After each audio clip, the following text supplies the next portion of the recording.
Because the Central Laboratory at the Korle Bu Teaching Hospital faces a possible shutdown on Thursday, the 7th of May, which is actually just tomorrow, as medical laboratory scientists threaten to withdraw their services.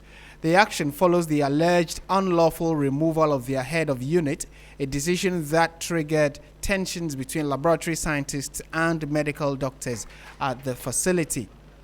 The local chapter of the Medical Laboratory Professional Workers Union on Wednesday staged a protest demanding the immediate reinstatement of their colleague. Our Labour correspondent Daniel Opoku reports following this issue becoming another major public conversation. Let's listen to that report and we'll come and subject it to some analysis. More than 300 laboratory scientists at the Central Laboratory of Korle Bu Teaching Hospital picketed at the premises earlier on Wednesday. The protesting staff were demanding the reinstatement of their head of unit, whom they insist was illegally removed. They also argue that medical doctors should not be appointed to head laboratory units, maintaining that such roles should be reserved for qualified laboratory professionals. Although the group had initially announced plans to embark on a strike on Tuesday, May 12, they opted to begin a picketing exercise. Local Union Chairman John Makoja emphasized the need for immediate return of the head of unit. He noted that the absence of leadership has significantly disrupted operations at the laboratory. Standards Authority came yesterday. We couldn't get money to fund their work. So they get money, you or Korle Bu couldn't get money. So normally what happened, the head of department will have to approve. But now we don't have head of department. So it means no check can be issued in the name of Central Lab. So that work could not be carried on. So I came this morning to communicate to my people about what was agreed yesterday. And the people are not happy. Meanwhile, patients who were unaware of the protest were left stranded and visibly frustrated as services were interrupted. Just shouted at me that we are not working. Why? 1,300 and something. I paid 1,300 for the lab.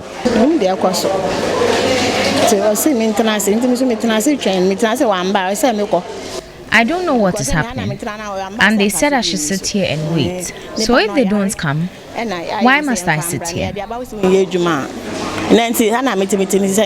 aggrieved staff later marched to the hospital's administration block to press home their demands. They warned that they would not resume work unless their colleague was reinstated. Despite appeals from the local union chairman for calm, the protesters remained resolute. They gave management 72 hours to call the gentleman who made the statement that 75% or 50% of their lab results is wrong. If they don't call him to order, the time elapsed tomorrow. And tomorrow they will shut the whole place down for maintenance. And they're also calling on management to immediately reinstate the revoked head of department. If not, tomorrow, after the 72 hours, they will advise themselves.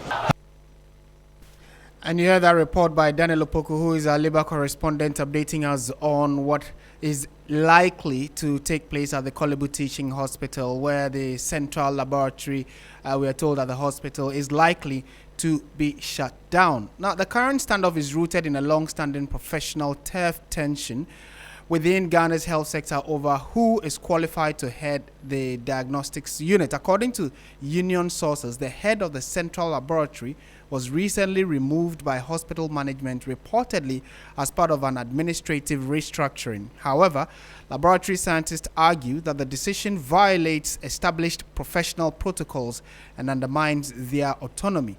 Laboratory scientists maintain that only certified lab professionals have the technical expertise to manage diagnostic laboratories. Some medical doctors and administrators, however, argue that doctors, particularly pathologists, are qualified to supervise laboratory services within broader clinical governance structures. This disagreement has deepened mistrust between the two professional groups, with lab scientists viewing the move as an encroachment, while management frames it as an administrative decision. Meanwhile, the Medical Laboratory Professional Workers Union has expressed concern over the situation at Korle Bu while urging calm. So in studio with us, we have been joined by the Vice President of the Union, Dr. Franklin Ni Amate Ama, to at least help us understand how we even got here in the first place. Mr. Amate, a very good evening to you. Thank you for joining us on 3FM. Thank you very much, and a very good evening to your cherished listeners. Right. So help us with a bit of background, and if you can be brief with it. So how did we get here where now there seems to be a turf war about who can manage our labs? Well, how did we get here? It's just the case that duty bearers have not been able to position things appropriately. It is the case that in the healthcare sector, we as a country has adopted leadership after own kind. And so if you come into the hospital space, you will reckon that pharmacists submit to pharmacists, nurses submit to nurses, and similarly, it is expected, and so should it be, that medical laboratory scientists should be allowed to lead and govern ourselves. It is a simple matter. It cannot be the case that you as a medical officer go and do a specialty. So for instance, you are a medical laboratory sciences, but you have some interest in pharmacology. So your master's, you go and do pharmacology. It does not give you the right to become a pharmacist. The basic requirement to become a pharmacist is the first degree pharmacology, pharmacy course. That is it. So it's just a simple matter. You can go and learn some specialty to come and practice something in the laboratory with specific job description in the lab. So the space is available. The laboratory is available for everybody so certified to come and practice what they went to school to learn. So it is not a case that we are preventing people and denying people access to the laboratory. That is not factual. Because the fact is that even cleaners come into the laboratory space to do their cleaning, and we do not have issues. How much more our colleagues, medical officers, who are coming into the space to do some specific assignment with proper job description, because there shouldn't be role conflicts. If what they are coming to do, medical laboratory scientists are doing it already by law, it will bring conflict, role conflict. And so what is the job description that the medical doctors have? If it is clear and they submit same and there is no role conflict, they will be allowed to come and practice.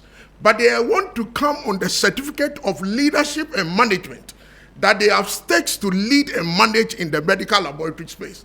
And that cannot be allowed. So that is where the contention is. Medical laboratory science is a distinct profession. Medicine is also a distinct profession. A profession cannot be so called when its apron strings is tied to the fortunes of another profession. Then it is not a profession anyway. So if we have identified that medical laboratory science is a distinct profession, so governed by Part 1 of the Act 857, and medicine, so governed by the Part 2, two distinct professions, allow us to manage in our various laboratories. And you can also manage in the consulting room, in the Department of Medicine, and what have you. And then we shine together. Okay. So let me be sure that we are on the same page on this. So it is not about who uses the space, the medical labs. It is about who leads, or the leadership. Exactly what the conversation is. Okay. You reckon that people are not able to submit to that, but that is their cynosure. That is their concentration. And I will expose it to you. If your problem is about access denial, why are you touching the leader? And when you touch the leader, you appoint quickly one of your kind to go and have oversight responsibility in that space. It tells the story that all over, it is a shenanigan. You really wanted the space. You wanted to lead the space. And that is why you are calling us black. It is just the case of the anta wanting the grass cutter in the soup. and calling him names. Your results are not credible. So I am coming to bring in a certain structure. Do you have even capacity to come and do testing? You don't. So is this an isolated case with just Korle Bu, or it is cut across many other medical facilities in the country? The conversation is that what happens in Korle Bu is likely to be replicated across the length and breadth of this country. And that is why nationally, all laboratory professionals are working with keen interest what will happen in Korle Bu. And if we do not manage this situation very well, it will boomerang in our faces. Because it is the need of every human being, for that matter professionals, to feel significant in their space. If you are somebody who is conversant with the Maslow theory of needs, you will need that medical laboratory people want to feel significant in their place. Right. And it is only fair that we allow them to lead and manage themselves. Yeah, first. And it's also about opportunities and fairness in terms of principles. It is not in doubt the important role that medical lab scientists play when you look at the entire spectrum of health delivery. But the problem is with who leads the labs. Have you raised this with the management of Korle Bu about the fact that doctors are interfering or getting into your space and wanting to lead or manage your affairs? And what has the response from management been? Now, let me submit to you why this issue has been protracted. Whether we like it or not, medical officers are the ones that are leading the various facilities. In Ghana today, all the teaching hospitals are being led, all the facilities are being led by medical officers. That is why we are going to agree, and the Chief Director of Ministry of Health has given a certain directive that stay execution on the matter, allow what have been done to remain, and they go. And because they have the power to appoint and disappoint, they set our own aside and appoint their own. So the point is that we, whether we like it or not, we are the underdogs in this matter. And the only reason why they feel they have to lead and manage in our space as medical laboratory is because they went to do a certain master's program in laboratory as medical officers. So educational qualification is one of the justifications they are using for this interference. The educational qualification is no longer even valid. Because some of you did 6 years for medicine. I also did 6 years for medical laboratory science, and I'm a doctor of medical laboratory science.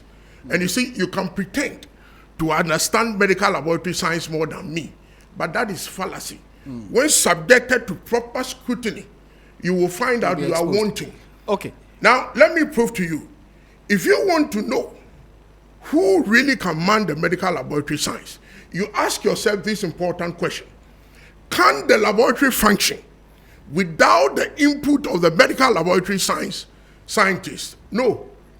But the laboratory has been running even up to international accreditation level in Korle Bu without the input of medical officers.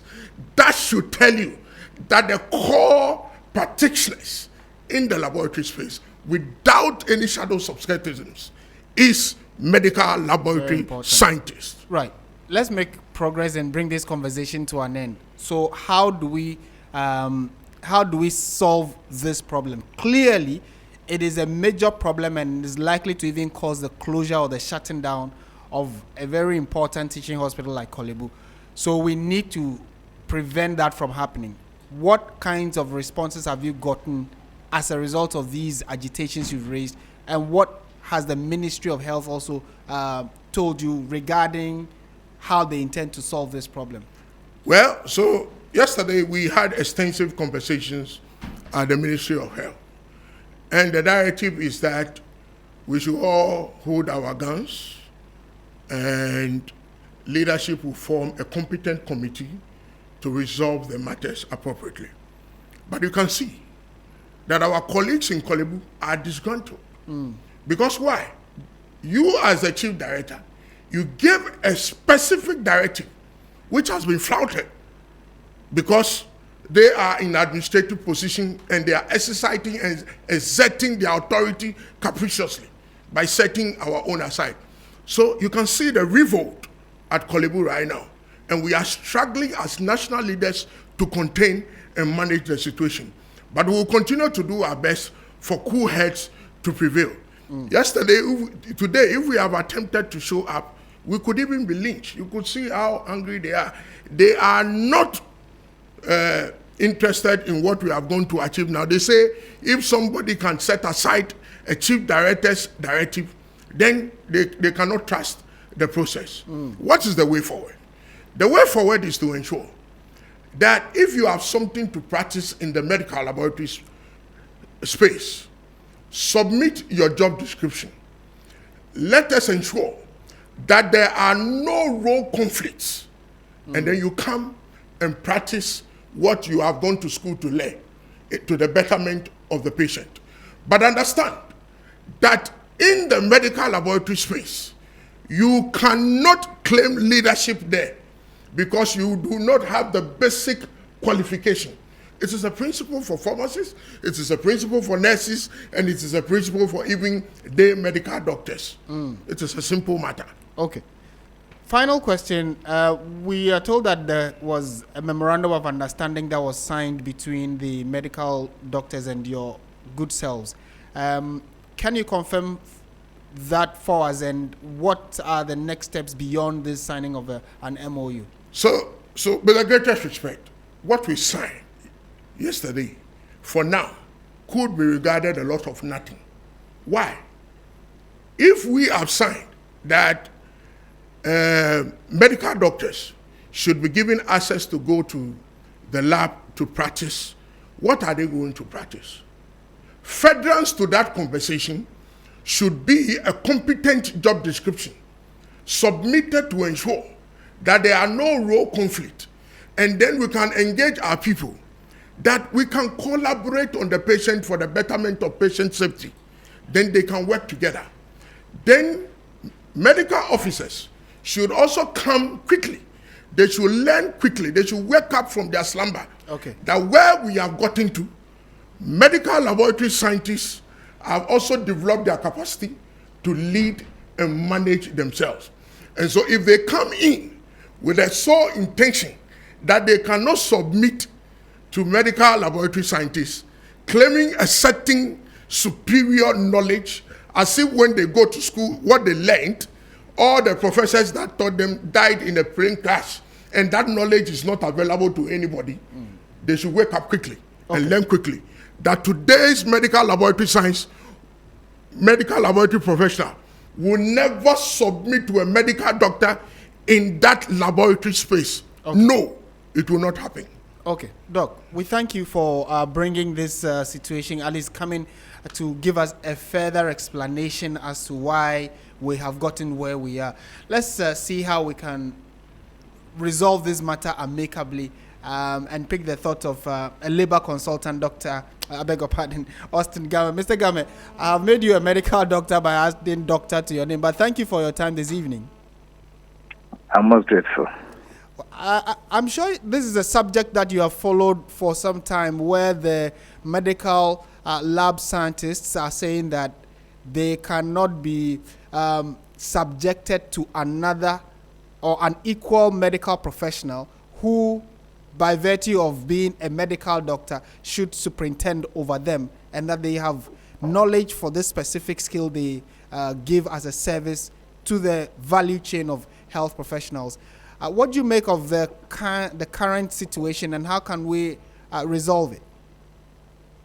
Well, let me be very candid with you that the lab scientists are my very good friends, and I work with them closely. Indeed, I was at this didn't start yesterday. It started way back in the previous regime. It became very turbulent. It could have led to a more horrendous situation than the way it happened these few days. We stepped in. I was present at some of the meetings. And the last time when this government came into office, it brought about another confusion. And we stepped in. I was present at the meeting, and because of our presence, we managed to quieten the situation. And the chief director and his team set up a small committee to work out a few things. I have been traveling as a guest speaker all over the place, and so I was not present to follow it up. Fortunately, the medical lab people have a very knowledgeable general secretary in the person of Cephas, Dr. Cephas. I caught her also, who stepped in to help them quieting the situation a little bit. Unfortunately, it appears that normally there appears to be some kind of apprehension on the part of both the medical people, the physicians, and that of the lab scientists.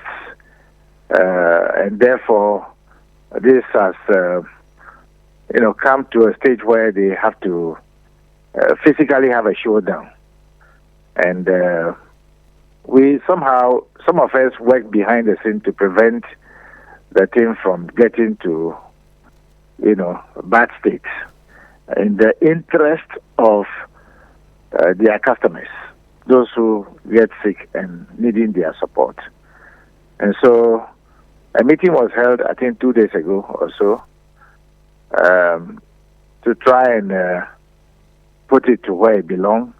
I was busy teaching somewhere, so I couldn't attend, but my representative was there.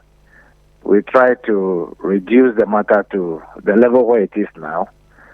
I think the ministry is working out feverishly to get them together for another round of meeting. Somebody was appointed temporarily to handle the schedule that is in controversy. Hopefully, they should be able to. There'll be a meeting on the 12th of May, next week Tuesday or so, to enable us find a more lasting solution. I think we'll endeavor to be present to try and help them. We do not, even though we work closely with the lab scientists, because of our role as impartial people, we do not want to support one side per se. We want to make sure we provide knowledge and understanding to help them resolve the matter in the best interest of their customers and their state. Right, but Mr. Game, how difficult should this matter be that these two separate individual groups have had enough knowledge or have all gained knowledge in their chosen fields of interest, and the bone of contention is that one side wants to lead the other side even within the medical science space, and they say that no, we have enough competence to manage our affairs. Stay in your offices. We can collaborate and work together. If you have any need, we can work on that, but you cannot superintend and more or less be managing us. That is all that they are saying. How difficult should this matter be in resolving it? You see, it's like other professions. It's like you are a journalist and you have all branched into, even though you are all general journalists, you are branched into some specialities.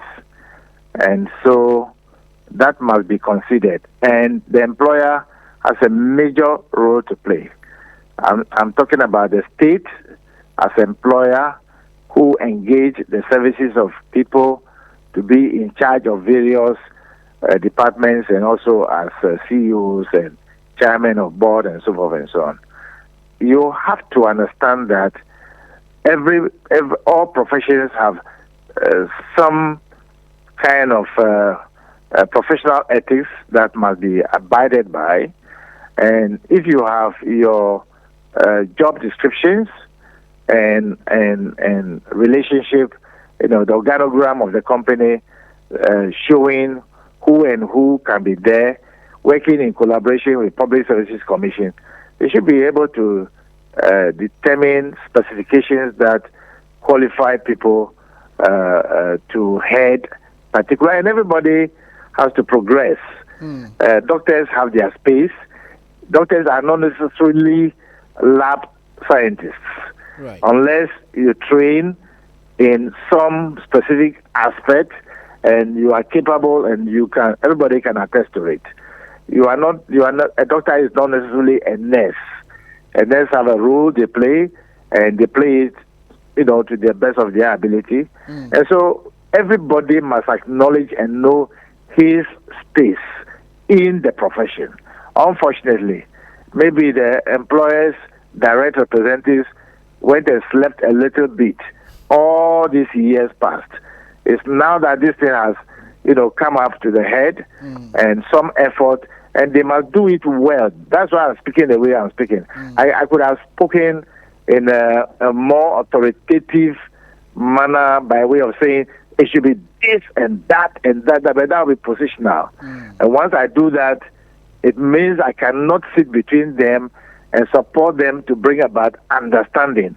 As mediators, we don't behave that way. So we would prefer not to be authoritative and taking position on this issue until we get to the meeting on the 12th, and we'll bring about our professional influence to try and guide both parties to resolve the matter amicably than trying to support one side against the other. Okay. And finally, clearly you are confident that this is resolvable, and it shouldn't take too long. If you have cool heads and you meet, there should be a solution at the end of that meeting. Sure. Even America and Iran matter can be resolved. How much more this one? Right. It's not a major issue. It can be resolved, except that everybody must bury his pride and self and let us bring about a skillful application of how best these matters can be resolved. It's not a major issue. They have made it look as if it is something that is for do or die affair. I think that it is resolvable. It can be resolved. Mr. Game, thank you so much for your time this evening. You're most welcome. And he is a labor consultant and giving us clear indications that it is a resolvable issue, so there shouldn't be any qualms about that going forward. Dr. Franklin Niamati is with us. Your final words. Clearly, you know about the meeting on the 12th. You're also confident that it is a resolvable issue, so you go in with cool heads. And hopefully at the end, your concerns and the issues raised by the doctors will find some common ground, right? Very well. Okay. This is my final words to those in management who claim that the leadership and the management of the laboratory is an administrative position. That is not factual. Because if it is just administrative position, then you wouldn't need technical competencies to head. You need 3 sets of skills: technical competencies, conceptual competency, and then human skills to lead in the laboratory space. What is the technical competencies? Defined by law, medical laboratory science. What the medical officers went to school to do is medicine, not medical laboratory So there's science. a clear distinction. And clearly, if it is an administrative position, and we can agree, it means that the nurse manager position is also administrative. The pharmacy manager position is also administrative. And similarly, the facility head position, which has been the sole preserve. You see, we have been charitable to medical officers. They are minority in our space, but we have submitted to them even leading of the whole facilities. Let me submit to them that milk is not their sole preserve. All other professionals can also digest milk appropriately.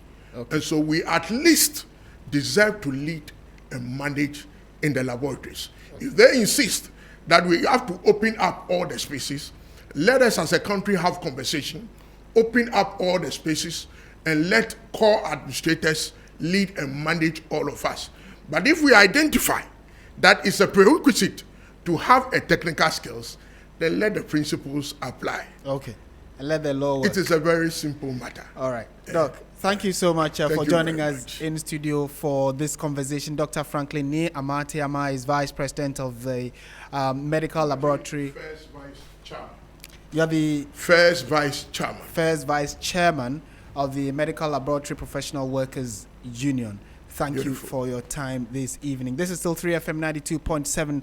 We are live from our studio here at Adesanwe Kanda in Accra. Stay with us. When we return, we'll be taking you to the offices of the Health Minister, where the report about the death of Charles Amissah, the gentleman who was knocked down and could not get a bed facility in 3 major hospitals. Well, a committee that was put together to investigate the issue has presented its report to the minister. We have details of all of that for you in a moment. This is Hot Edition on 3FM.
This is still 3FM 92.7. You're listening to Hot Edition. Let's turn our attention to some other subjects now. The 3-member committee investigating the death of Charles Amissah has concluded that he died from medical negligence rather than the immediate injuries he sustained.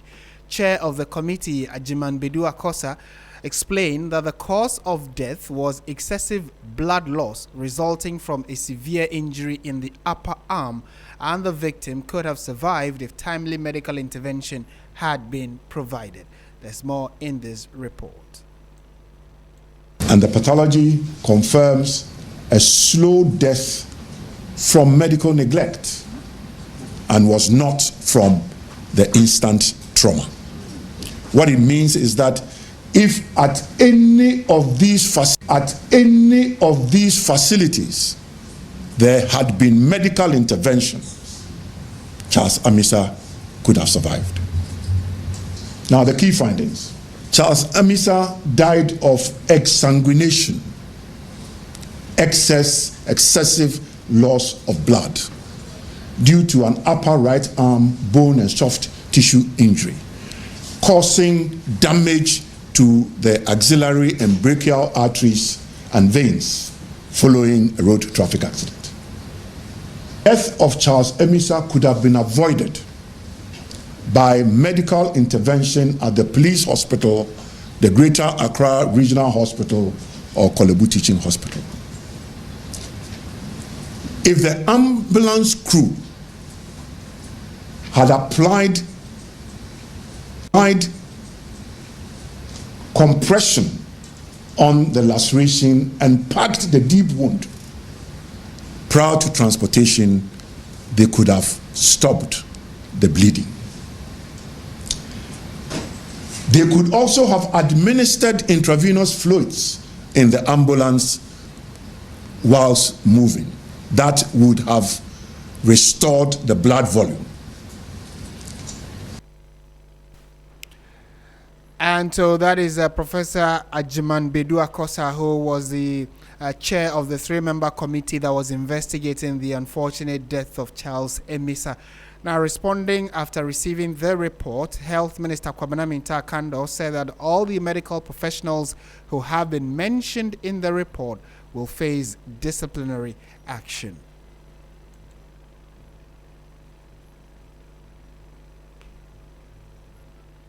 Right, so we'll try and bring you the position that was shared by the Health Minister, and so it's here now. I want to accordingly direct my chief director, the chief director of the Ministry of Health, to write to the following people, the following health professionals and their hospitals and their regulators, that disciplinary actions be taken against them. 1, Dr. Anne-Marie Kudo should be referred to the police hospital and the Medical and Dental Council with immediate effect. Dr. Nina Naomi Iram, the Greater Accra Regional Hospital and the Medical and Dental Council. Dr. Ida Drant be referred to Korle Bu Teaching Hospital and the Medical and Dental Council. I understand some of these facilities have already started disciplinary actions against some of these people, and I'll urge them to expedite action on them, and their respective regulators must also do same. Dr. Genevieve Aja must also be referred to Korle Bu Teaching Hospital and Medical and Dental Council. Ms. Akosua B. Texan must be referred to the Greater Accra Regional Hospital and then NMC. Ms. Joy Daisy Nelson, Korle Bu Teaching Hospital and NMC. Ms. Salamatu Ahasan Bedu must also be referred to Korle Bu Teaching Hospital and NMC. And that is Kwabena Mintah-Kandor, who is the minister in charge of health, and those were his thoughts after he received the report that was submitted by the Professor Agyemang-Badu-Akosa committee. So these names that he mentioned are expected to face some disciplinary action. We'll follow this story and update you when we do get it subsequently. Away from that, then, delays in the government's big push infrastructure agenda are beginning to trigger unrest in some communities. Frustrated youth are agitating over stalled projects, with some warning that they may take over construction sites if work does not resume. In the Upper West region, for instance, a coalition of youth groups and concerned citizens have issued a strong warning to the government, threatening to take control of the Upper West Regional Airport if work on the long-delayed Bole-Solarwa Road does not commence immediately. The group, in a petition addressed to the Ministry of Roads and Highways, expressed deep frustration over what they describe as government's inaction on the critical 195-kilometer stretch. Let's listen to this report and then also pick the thoughts of our reporter who's been following this story for us. Despite the sword cutting in November 2025 by President John Dramani Mahama under the government Big Push project, work was expected to start in earnest by the contractor. However, according to the angry youth, less than 1% of work has been completed on the Solarwa session more than a year after the contract was awarded, adding that the deplorable condition of the road, characterized by deep potholes, heavy dust, and severe corrugation, has turned what should be a vital economic corridor linking Upper West to the Bono East and Savannah regions into what they call an endurance trial for commuters and traders. We therefore state without ambiguity the following. 1. Immediate and visible commencement of full reconstruction works on the Wenchi-Bole-Wa Solar Road, not token gestures or clearing of road shoulders. 2. Mr. Maripoma Enterprise Limited must either begin real work immediately or be removed from the project without delay. 3. A clear enforceable commitment to the project which will meet the technical standards and timelines publicly promised by His Excellency the President. And then 4. A clear commitment to ensuring that the local content requirement is adhered to. The group has given the government a 2-week ultimatum to demonstrate concrete and verifiable action on the project. Failure to do so, they warn, will trigger sustained and disruptive protests. If this ultimatum is ignored, the demonstration that will follow will be disruptive, sustained, and impossible to ignore. We will take control of our narrative and, if necessary, our infrastructure, including the Upper West Regional Airport. Mr. Minister, please act decisively. Meanwhile, the Minister for Roads and Highways, Kwame Govins Abuja, who is in the region alongside his entourage to inspect ongoing road projects, assured the group of the government commitment. We can take the opportunity to assure you that we have come up with our own options, not different from yours. You'll notice that normally I give timelines to contractors to either show stand up and work or we terminate. We did not in his case because of the size of the project, so he will be met at the ministry on Thursday and the discussion will be had. The outcome of that discussion will be communicated rightly through the regional minister to you. And Govins Kwame Abuja is the minister in charge of roads and highways. Well, you heard him there. Well, and then when we swing to the Savannah region where the minister is on a tour, he revealed a troubling pattern of slow progress, last-minute mobilization, and broken assurances on the Wenchi-Bole-Wa Highway. He issued strong warnings to underperforming contractors on the program, threatening terminations, court actions, and the relocation of contracts or reallocation of contracts. My colleague Christopher Mwako was with the team and has joined us for a quick chat on this. Christopher, good evening to you. Thank you for your time. These contractors have been on the road since December last year. At least that's what we are told. Tell us about the state and progress of work and why the minister reacted the way he did. Yes, so Martin, the progress is slow and the pace of the road is not improving because almost all the contractors on the road, starting from lot 2 to lot 7, have not done anything that impressed the minister and his team. According to them, by now, the contractors should have done about 10-15% of the work. But as it stands now, no contractor has been able to do up to that. Some have even not been able to do up to 4%. And so this actually angered the minister to actually tell the contractors in their face that they came begging for the job, and now that the job has been given to them, the work is moving slow. He's also indicated that big push is not like any other road contract. This one has time limits, and they are working to ensure that they meet the timelines. And so any contractor who is not living up to expectation would be sacked, and they are ready to face any contractor in court. He's also indicated that no contractor is above government.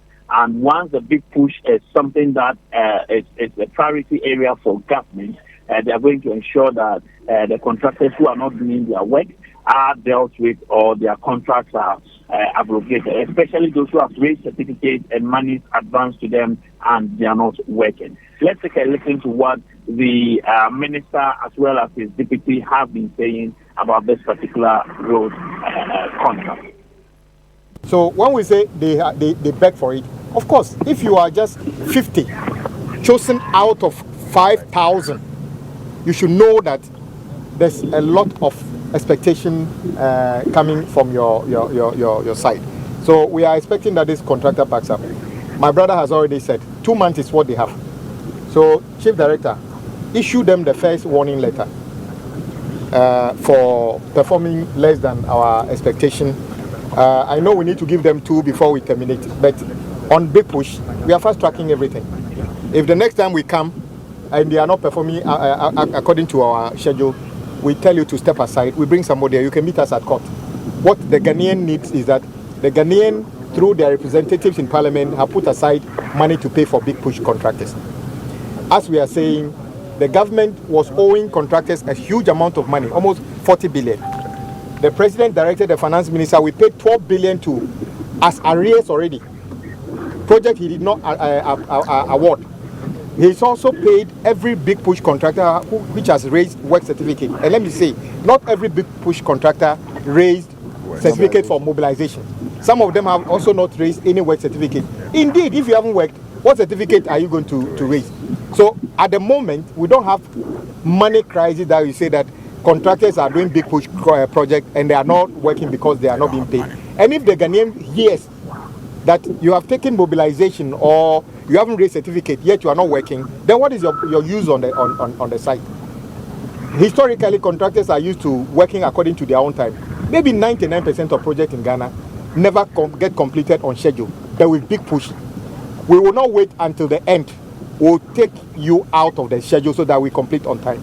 So any contractor thinking that the olden days of doing project when you finish, those days have expired. You are going to work according to our schedule, not according to your schedule. And no contractor is above this the direction. You can be big, small, you work according to our schedule. If you can't, step aside. It's as simple as that. Even if you are my mother-in-law or my father-in-law, that you have no exemption. You must work.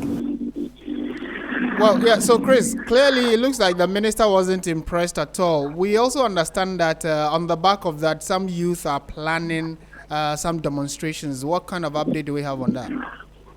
Yes, so Martin, if you recall, in the Upper West region, the youth have actually given government some 2 weeks that they want to see serious action on the road. Now, in the Savannah region and parts of the Bono East region, the 2 regional ministers and other stakeholders have been able to calm the youth down not to demonstrate. That is why we are not seeing any youth agitation on that road. But one thing is clear, the minister has actually given the contractors some 2 months ultimatum to be able to reach a certain threshold, that is 20% of work done. The contractors, yes, have given indications that they are going to go by that, and by the time the ministry will return to that stretch of road, they would have done the 20% that the ministry is talking about. But the youth have said that, yes, they believe in the leadership of the roads minister and the regional ministers, and the fact that they have asked them to calm down. They are waiting to see what will happen. But the deputy roads minister has been justifying the fact that the youth are right to have demanded that the road be worked on schedule, and also wanting to demonstrate. It actually indicated that if in 2 months nothing is done on that road, they will not only help the youth to demonstrate, they will also ensure that the contracts or the contractors lose their job on that road, and serious contractors will be given the opportunity to come and work on that road. Let's take a listen to what the deputy minister has been saying. Right, Chris, we may have to bring that to our listeners later, but thank you for that report you've given us, Christopher Marco. And he is our correspondent in the Savannah region on tour with the roads minister, visiting a number of road contracts. And clearly from all indications, the minister does not seem to be impressed, especially the contracts that are under government's flagship Big Push agenda. Let's speak to Emmanuel Cherry, who is the Chief Executive Officer of the Chamber of Construction Industry. Mr. Cherry, thank you for your time. What do you make of the concerns raised by the minister? It looks as though a number of the contractors are not living up to standard. What are your thoughts? Okay, first of all, let me take this opportunity to salute you and to salute your cherished listeners and the viewers across the world. Yeah, one thing is we need to at least appreciate the minister for his fortitude, because it's not all ministers that have this courage to be able to match such kind of gargantua challenges that has been orchestrated by the witnesses that he has chanced on recently. So we must commend him for such a move, because such a moves normally help us for us to sit up and to shape the industry collectively. So my initial comment must be we must appreciate the minister for such a courage. And many actually have applauded not just the minister, but the fact that the contracts are being given to Ghanaian contractors. So the expectation clearly is also high. From what you have studied or observed, is it lack of capacity on the part of these contractors, or they are facing genuine challenges that the minister may not be aware of?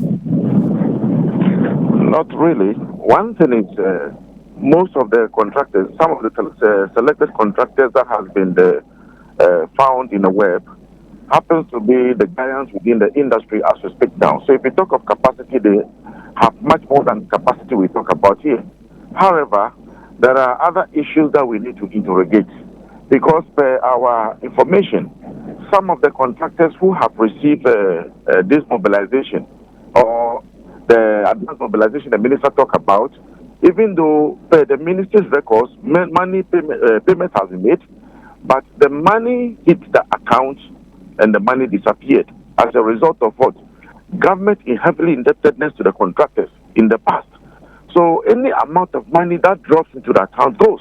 And the government made conscious efforts to make sure that at least those arrears that has been owed to contractors, at least a portion is being taken care of. Even also, the minister may be thinking that, okay, I've made a part payment or mobilization payment to contractors, and therefore you are expecting them on the road.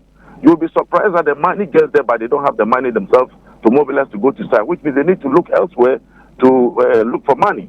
These are some of the challenges that some of the contractors are being faced realistically on the ground. Right.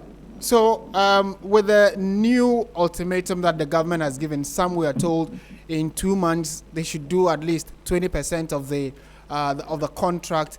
Others have been threatened that if they return and they do not see an appreciable progress of work, the contract might be terminated. Are these fair threats? I don't even want to call them threats. Are these fair concerns raised by the minister? And is your chamber, for instance, going to be supporting the fact that people are not delivering and so the contract be re-awarded to someone else? Yeah, for the minister, his prerogative is to make sure that the right thing has been done. He is expecting the result. So as a result-oriented person, that is what he must do. However, he must also not lose the sight that or the focus on the issues or the ball. As been stated earlier, immediately he assumed office. Even in his comments, he made mention of arrears owed to contractors over 40 billion. So the 40 billion in questions, how much has been paid so far? How much is in arrears so far? Those are some of the issues we also need to interrogate consciously. So therefore, based upon his directive, he has requested that some of these contractors should meet him at his office.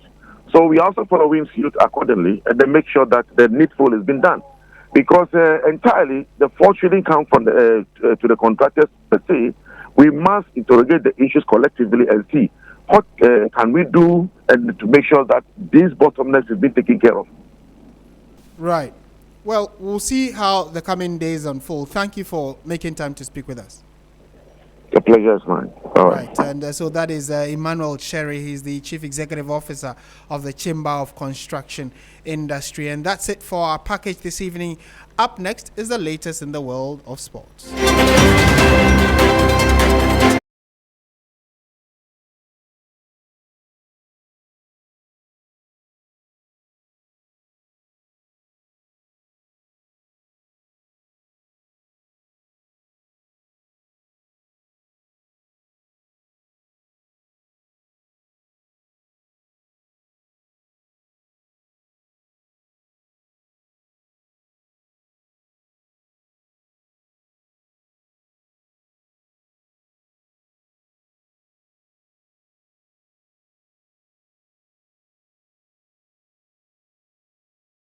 Stars, where new head coach Carlos Queiroz has named a 23-man squad to face Mexico later in the month in a friendly which falls outside the international FIFA window, and as a result has seen the squad comprising of players who are not necessarily Team A players, with a good blend of local players, under 23 players and French players as described by the Ghana Football Association. My colleague Billy Shen has been taking a look at the squad and presents this breakdown. Carlos Queiroz, the head coach of the Black Stars, has named his 23-man squad for the international friendly against Mexico, scheduled for the 22nd of May 2026. Now, it's a curious one because it's a mixture of debutants, of local players, of somewhat under 23 players as well, and some returnees who are coming into the squad. Now, for the debutants, we have 14 of them being named for the squad, including the likes of Prince Amaku Jr. and Menudia, who features in the MLS with San Diego, and then also a curious one, Francis Amuzu. Back in 2022, he granted an interview to a Belgian station stating that he had calls to join the Black Stars, but he said no. But for recent times, he's been talking about featuring for the Black Stars at the World Cup and featuring for a country that his father was born in. So he's been given a chance to be part of this lineup. Now, for the local side, there's no Benjamin Asare because it sort of looks like he's touted as one of the key members of the team. And one key name is Salim Adams, who features for Mediama SC. Now, he scored a brace during that win over BBN Gold Stars over the weekend, and he's been touted as one of the best players on the local scene. With regards to the returnees, we have the likes of Majid Ashmeru, who's been struggling with injuries in the past. We have Razak Simpson coming back into the side as well. And there's Felix Afenejan, who's having a good season in Turkey as well. But with these 23-man squad, it sort of looks like a justified inclusion. It's one opportunity for them just before Carlos Queiroz names his final squad for the 2026 World Cup. And so a lot of eyes will be on them and how they perform against Mexico on the 22nd. Well, that was my colleague Bill Shen speaking there, bringing an end to Hot Edition here on ZFM 92.7. My name is Oreku Ampofo, and we come your way again, same time tomorrow.